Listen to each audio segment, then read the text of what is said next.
মাছ ধরতে গিয়ে ঘটল বিপত্তি এবং জলের তলায় তলিয়ে গেল এক যুবক, এমনই বিষয় কিন্তু জানা যাচ্ছে। বিশেষ করে 14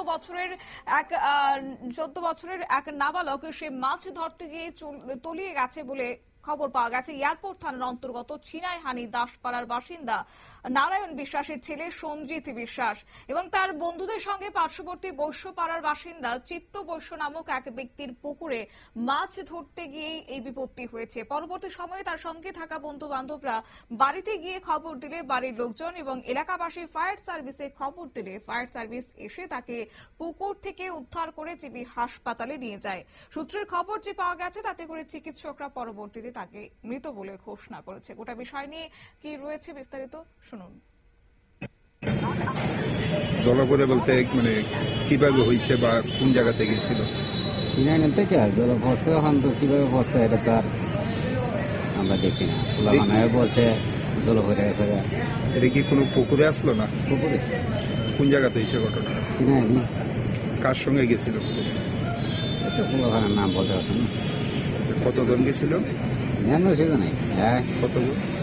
ওই তো তারা 3 জন মূল্য আছে। পরে আপনারা কিভাবে খবর পাইছেন? বাচ্চারা খবর করছে, তারপরে বাপ গেছে, ভাই গেছে। আপনারা গিয়ে কি অবস্থা দেখছেন? আমরা ওকে বেশি পাইতেছি না, ঘরের সময় সে বেশি রাখি। কতক্ষণ পরে পাইছেন আপনারা? তখন আধা ঘন্টা বিছানা দেখতে পাওয়া গেছে। তো অনেকে জীবিত আছিল না? নাম কি ছেলেটার? সঞ্জিত। বয়স কত? 14 বছর।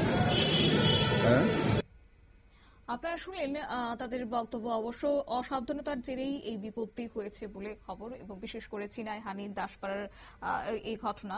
নারায়ণ বিশ্বাসের ছেলে তিনি সঞ্জিত বিশ্বাস, সে তার বন্ধু বান্ধবদেরকে সঙ্গে নিয়ে পাশের এক পুকুরে যায় বৈশ্যপাড়াতে মাছ ধরতে, কিন্তু সেখানেই এই জলে ডুবে মৃত্যু হয়েছে সঞ্জিত বিশ্বাসের, যার কারণে বর্তমানে গোটা এলাকা জুড়ে নেমে এসেছে শোকের ছায়া। নিয়ে নিচ্ছি ছোট্ট একটি বিজ্ঞাপন বিরতির, সঙ্গে থাকুন।